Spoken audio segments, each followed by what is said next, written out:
Good morning and welcome to Issues That Matter. And I have the pleasure of having a guest today that to say that she is full of energy would be an understatement. She's a whirlwind of energy. She's a whirlwind of enthusiasm.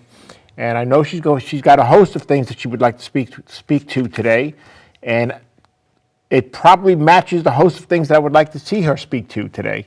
So without further ado, let me introduce Jessica LALIBERTY. Yes, thank you for this. Did this I get that right this time? You did. Thank you for this opportunity. I'm so proud of myself. And I suspect we're going to have a whirlwind of a show today because Jessica is full of enthusiasm, full of energy, and I hope to be able to feed off some of that energy and enthusiasm. So, Jessica, welcome. A pleasure. Thank you, sir. The pleasure is mine. So, Jessica, what has you so enthusiastic? I think I've been presented the opportunity to be surrounded by incredibly inspirational people my entire life. I've been around leaders. My first leadership lessons began at home from my father, who was the police chief, leading a department. And then I've been blessed in my careers to have worked with incredibly talented folks who have been kind enough to take me under their wing, and they all carried a passion for what they did. So I think that I've fed off of that. What are you? A gallon of coffee. What are you passionate about these days? A year ago, almost to the day, I decided that I was going to start my own consulting business.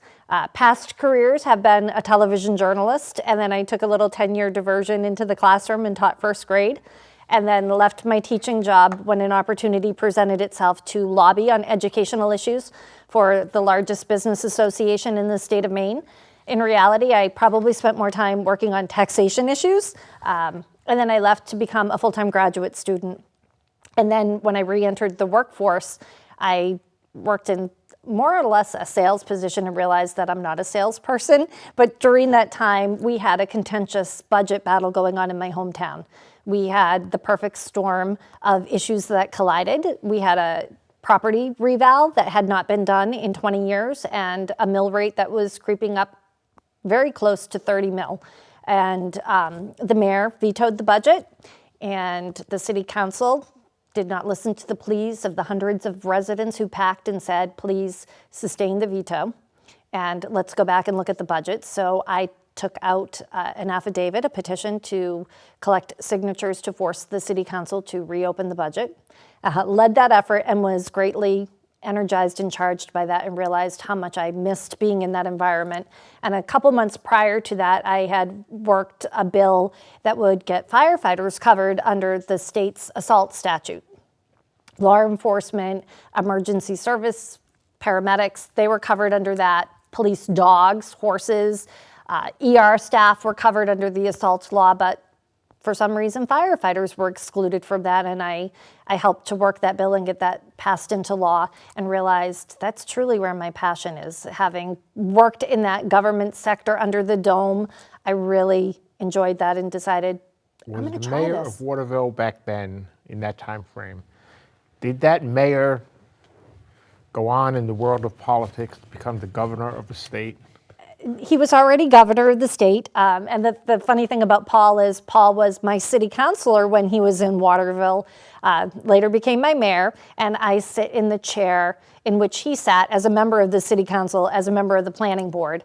But the mayor would be Nicholas Isgrow, and I will never forget the night of that budget meeting when the council chose not to sustain the veto. There was a 98-year-old gentleman who was speaking to the mayor out in the hall and said, what's going to happen to me? I've lived in this home my entire life. I cannot afford this tax bill. What's going to happen to me? And I distinctly remember the mayor looking at him and saying, I'm so sorry, we did everything we could. I had read the city charter prior to going to the meeting, and I knew that in section 10 of the charter, it gave the authority to a petition gatherer to take out an affidavit and try to force the issue to be reopened. So I said, well, in Article 10 of the city charter, and I'm willing to lead that charge. And my mother looked at me like, what are you doing?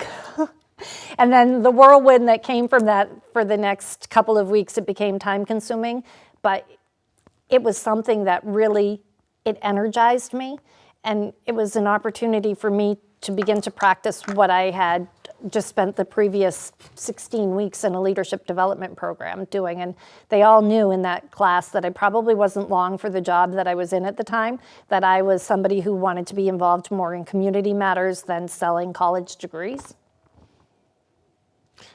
What I take out of what you were just speaking of is the value of involvement. And my sense is that too many people say, I'm too old to be that involved. I don't have that type of energy. I tend to think, and what you just spoke of, I think feeds my train of thought, that if you get involved, you'll have the energy. You'll get the energy through your involvement. It's not a question of your involvement taking energy away. No, getting involved gives you energy. It does, and I think what really cemented that, I grew up in a household where my dad spent 27 years in service to the people of his community as police chief. And when my father passed, at his funeral, the church was flooded with law enforcement from all over the state, judges, lawyers, doctors. And I realized the impact that my father made in his community.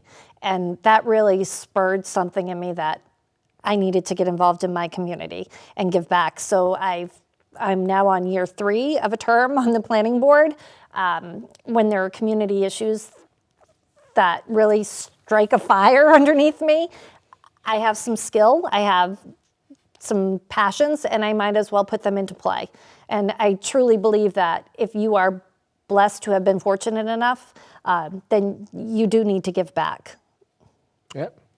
Now, your government relations, which is the focal point of LALIBERTY strategies. Thank you for reminding me. What does government relations involve? What are all the tenets, you might say, of government relations? I think my perspective on government relations might be a little bit different than what most people consider it. I think it's probably more commonly known as lobbying, and you try to influence the outcome of policy decisions. I think that I try to influence it through education, because there's no way that a legislator, a policymaker, a decision maker can know everything about 1,800 bills that come before them. They don't, how could you humanly be able to digest all of the information relevant to 1,800 pieces of legislation? I think people oftentimes are afraid to admit what they don't know. Sometimes, they have well-intended intentions, but they don't think about the unintended consequences that can come from that. And that's the job that I have, is to educate them about what passage or failing to pass a bill would have implications. Well, I have a word of caution for you. When you talk about unintended consequences, you're taking a page out of my book. And that's dangerous. Unintended, well, I think oftentimes that is what happens from legislation. You may think that you're doing something well-meaning, but there's a perspective that you haven't seen, and that's the job of me to go in. It has been a belief of mine that is something that we've been plagued with now for a few years. People that they pass things quickly, thinking that I'm doing something great, I'm getting this through quickly. But they really didn't give it enough thought. They didn't flesh it out, and they did not think of all of the unintended consequences. And you mentioned something earlier, and this is where the confusion comes in. Did I talk about it on the show, or did you talk about it back in the green room? People losing their homes because of taxation. It makes it difficult also for business retention and business growth. The economic situation of the state, where we do have some wonderful business incentive programs, but those are at stake every 2 years when legislature turns over. There's no predictability, and that's one of the difficulties in retaining and attracting business, is the unpredictable economic environment. And we do have one of the highest tax rates. We have one of the highest energy rates, and we are also the oldest state in the nation. Those are difficult challenges for businesses, and it poses a huge challenge. Inclusive in your statement of being older, we also have one of the eldest, we are the eldest population in the country, and we have the oldest housing stock in the country. And that opens, not only does it open the door to things that could be done that of great value, it also opens the door to the seamier side of life, to walk in and take advantage of the elderly people who live in old homes, and things happen with something in the house like a furnace, and they're out there and they're very quick to just decide that it can't be fixed. We'll have to replace the furnace. Now, an older person is apt to do that fairly readily, but I'm not that older person. We're only as old as we feel. That's right. Thank you. And I feel very young most of the time. I do too, except for my knees. So what? Now I know you're very involved with police. You served on, I believe, a director of the ambulance. Yes, they're one of my clients. I'm executive director of the Maine Ambulance Association, so I represent the Ambulance Association before the legislature. I do member outreach.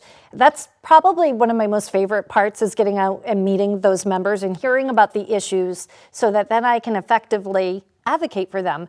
I want to hear what their challenges are so we can try to come up with strategies and policy decisions to address those. And I want to hear about their successes. I run their Facebook page, and just last week, Scarborough Fire Department, who is a member of the Ambulance Association, members of the department delivered a baby in the back of the ambulance just a couple miles from the hospital. And a couple days after that, was in the fire station visiting with them, doing a stewardship visit, and had shared a picture that Scarborough Fire had put up of the little baby boy that was born. And people want to see that positive news.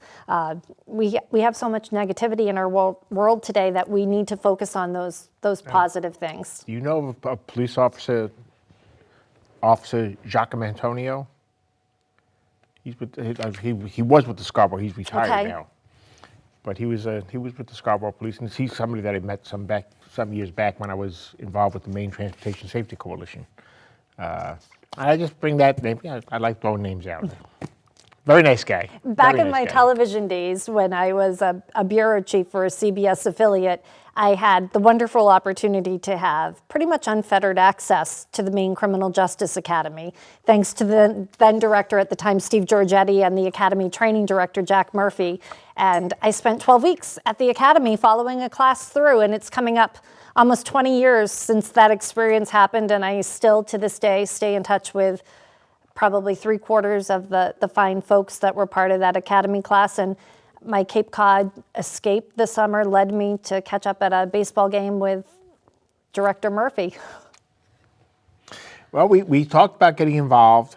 We've spoken about the importance of getting involved.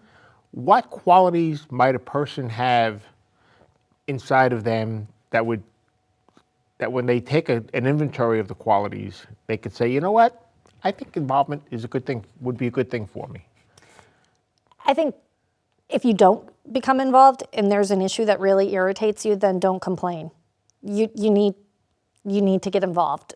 I think that for me, one of the greatest lessons that I learned from my dad is, if you're passionate about something and you believe in something, have the courage to stand up for it, even if you have to stand alone. And I've had to experience that in decisions before the planning board. I was the lone dissenting vote on a project that really irritated people that I voted in opposition, but I listened to business members, how this would impact them. I talked to people, throughout town, and I made a decision that I felt needed to be made after thorough vetting of that. I think that you have to have a lot of conviction, personal conviction, to be able to stand up for what you believe is right. Criticism will be thrown at you, and you have to have kind of a thick skin and realize that it's not necessarily a personal attack, though sometimes it is. It takes very thick skin. I think you need to be somebody who is dedicated and passionate.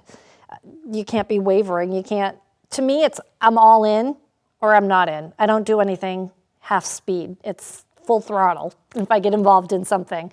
That goes from being type A plus. I would have never picked up on that. It drives my So friends you're a whirlwind of energy. Yeah, my friend's grandfather says I ought to have a pill for that. You what? My friend's grandpa says I need a pill for that to slow me down.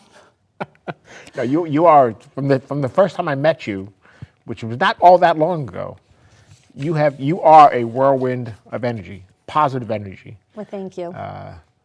and we need more people like that who have the intelligence, the drive, the motivation, if that's not redundant, to move us in the proper direction, or at least to influence us to move in the proper direction. I love this state and I love my hometown and I want to see it flourish. And I think to use some of the skills that I've picked up over the years, if I can affect that positive change for those things to happen, then I'll be a happy girl. Well, I would submit that your enthusiasm for what you want to do for your hometown, enthusiasm is infectious.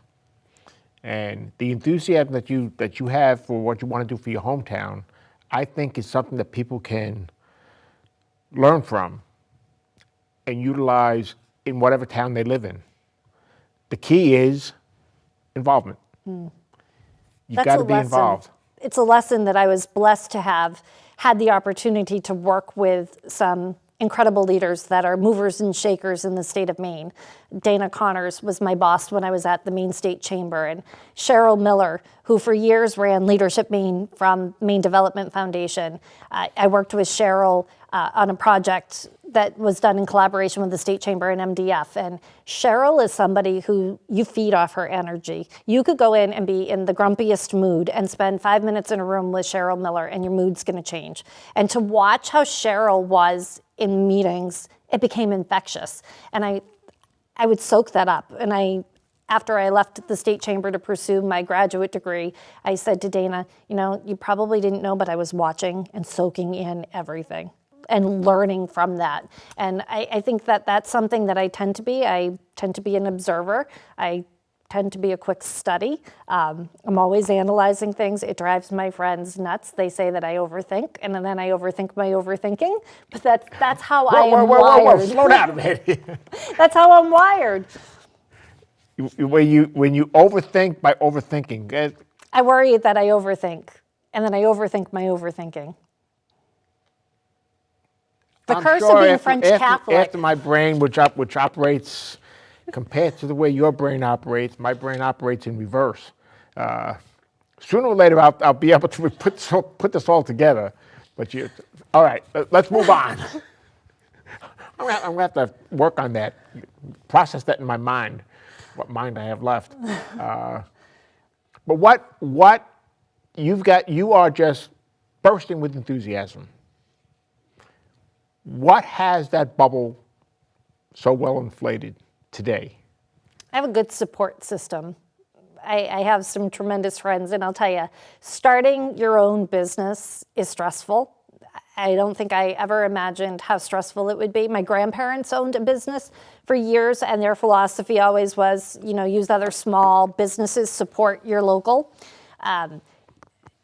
So I have entrepreneurship in there, but you need that strong support system. I have 3 friends in particular that have probably received 1,000 texts in the last year, like, can you look at this? What do you think of this name? Do you like this color scheme? They've earned their angel wings and have done their purgatory on earth. I'm thinking, and we've heard very, very often since Governor LePage has been governor. We hear it on the national stage with Donald Trump. And it's a thought that I've had. We've got to learn how to simplify things. Mm-hmm. You alluded to opening up a business is so complex today. What are some of the complexities? I think for me, the biggest challenge was figuring out what I was going to name my business. And I went with one name, and I thought I was being kind of clever, a play on my name. As we've learned, LALIBERTY can be difficult for some people to say, and I wanted to avoid having folks have a hard time to say my name. So I initially, when I started my business, I was the Liberty Consulting Group. Liberty kind of being a play on, I'm fighting for freedoms underneath the dome in Augusta, and the liberty, freedom of speech, dealing with the media. I thought I was being clever. And then I get my first client and they're like, oh, that's a little confusing. Your last name is LALIBERTY, but your business name is Liberty. So then that started getting some wheels turning, and hence now LALIBERTY Strategies. Filing paperwork with the Secretary of State, and there was, setting up things on the tax side with the IRS, and logo design and websites, and my technicalities of the effort dissuade people from ever really taking the necessary steps to start the effort. I think it can be daunting, but if you take it in small steps. My uncle was like, oh, you can start an LLC on your own. And I'm one of those people that is super cautious. It's at type A. I'm going to do things accurately. I want it to be done right the first time. So I hired an attorney. And then, he serves as agent. And then I have a fabulous accountant. And I followed through with what my grandparents, what their operational philosophy was of hiring other local businesses. So for my website, I hired, the first website was a former police officer, did some web development. I have a friend who does photography on the side, so I hired my buddy to come and take some still photography pictures. There's a police chief that has an engraving business, so I have my name tag for the state house done with him. It's all small local businesses. They're probably things I could get out on the internet, but I want to keep my business dollars in my community. And that's something that I speak of with frequency on this show, is take advantage of those resources available in your own community. That's how we lift each other up. Excuse me? That's how we lift each other up. That's right. I have a friend, Rob, who has a small business where he makes like holsters for weapons. And I thought, when I was thinking that I was going to keep the name Liberty Consulting Group, I thought, oh, I'm going to do a new logo and I'll do something patriotic. And I had this grand idea, and I have no creative eye at all. And I had a design done, and then I looked at it. I would call that into question. I haven't looked at, when I finally had it designed and I looked at it on paper, I thought, oh my. And my buddy that does this, he's like, yeah, when you do documents and you put it on letterhead, just in these late night conversations, I've actually learned a lot from friends who are, running small businesses themselves. Now let's dial back in years and go back to your educational days. Mm-hmm. What did you study when you were in college? I was very fortunate that in high school, I had two teachers who recognized that I had a passion for telling stories. Norm Gagne, who was our high school hockey coach at Waterville at the time, and Kay Grindle, who was a business teacher who ran the school newspaper, the Panther Press.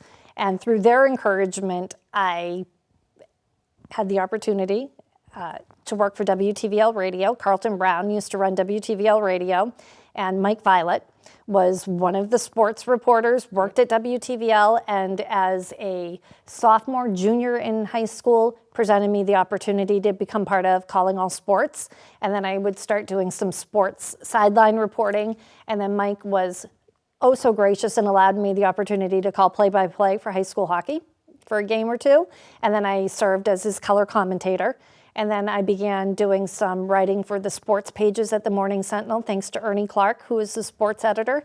My senior year, I would spend a lot of time working in the newsroom at the Sentinel. And then I went on to the University of Maine to study broadcast journalism and worked at the Department of Public Affairs. And my freshman year, I was the student co-host of a program called Snapshots.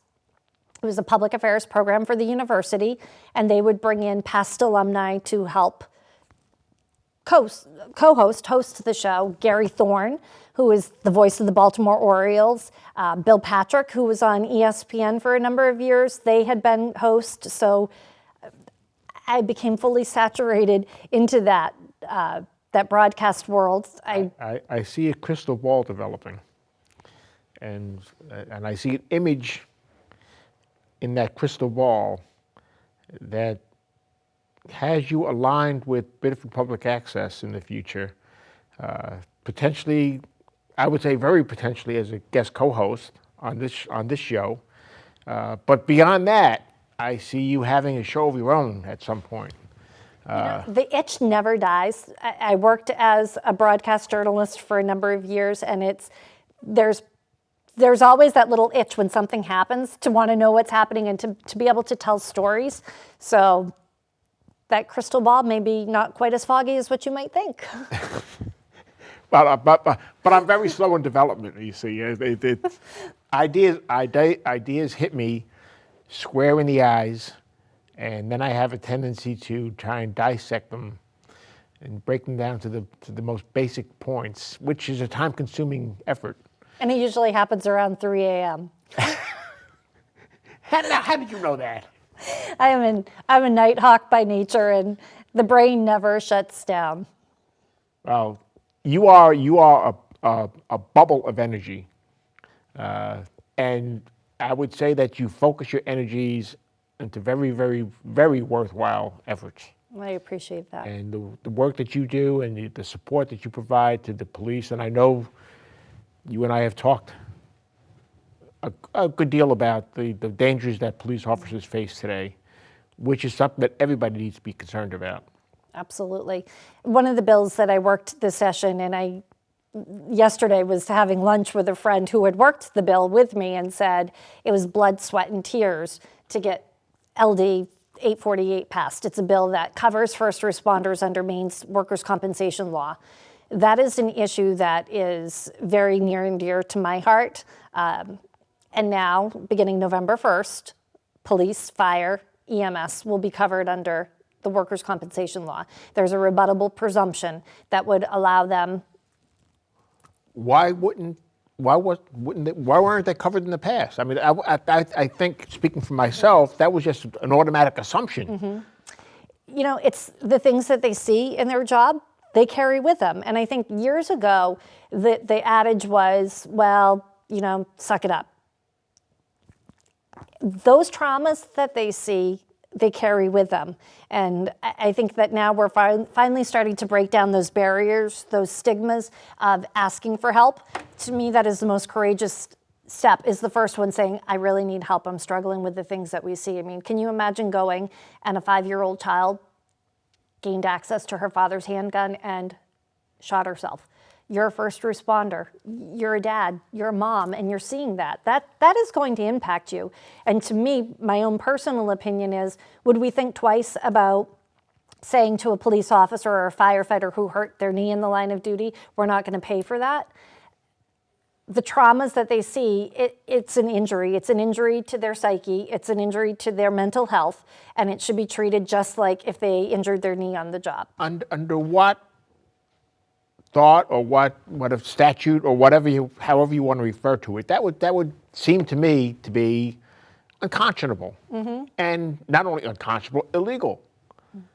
I mean, if you're a police officer, you get hurt in the line of duty, I think it's automatically assumed by everyone that there will be health care coverage, there'll be disability, there'll be all kinds of things available to this person. And you're telling me now that was not the case? It was not.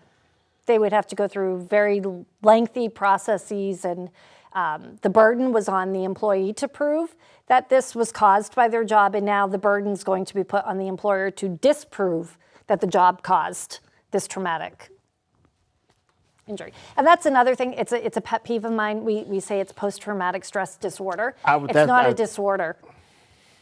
It's not a disorder. Would we say that, we have a disorder because we have a knee injury? It is an injury. Okay, but there's I don't even consider it to be a fine line of difference, but there is a difference. I mean, a disorder, mental disorder, and injury are two different things. How they can be every bit as disabling. Absolutely.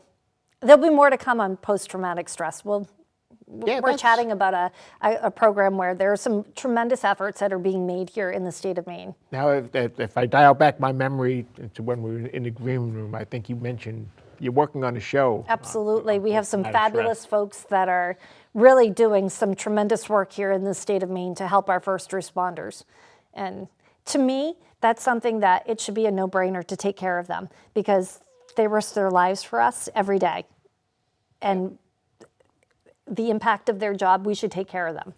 But I think my perspective is different than a lot of other folks because it's the environment that I grew up in. I was born to a police chief, so I grew up in a police station, and I have my best friend's a police officer. A number of very, very, very close friends are police and fire, and my youngest nephew has decided that he wants to follow in his Pepe's footsteps and also enter into law enforcement. So it's something that runs deep in my veins. Ideally, my 10-year plan, I would love to lobby for law enforcement, whether it's here in the state of Maine or it's in Washington, D.C. on a national level. And I would love for my client load to be such that my media relations trainings that I do for public safety could eventually become a free service that I provide. Well, to say that I'm happy that you've been on the show is an understatement. I mean, you are very enthusiastic for what you do, and I'm a believer in the concept that enthusiasm is infectious. So to my studio audience, that we don't have a studio audience, I'm sorry. To my audience that is watching this on the television, enthusiasm is infectious. Catch it. It can be very valuable not only to you, but to your community, to your family, to everybody that you come in contact with. And in the stressful times that we live in today, that's an incredible asset to have, enthusiasm. With that, I want to thank you very much, Jessica. Thank you so much. And folks, it's been a pleasure. And to let you know that what we're working on for future shows, we're going to have a show with Mary Mayu, the Republican candidate for governor. Janet Mills is going to be a guest on the show in October. And we're also going to have a show on genetic issues, not genetic, I'm sorry. I forget the word. A mind block. Gender issues. We're going to be having a show on gender issues. And I think all three of those shows will be packed with information that would be worthwhile to hear and remember. With that, I will bid you all a fond farewell, and I'll see you next week. Bye-bye.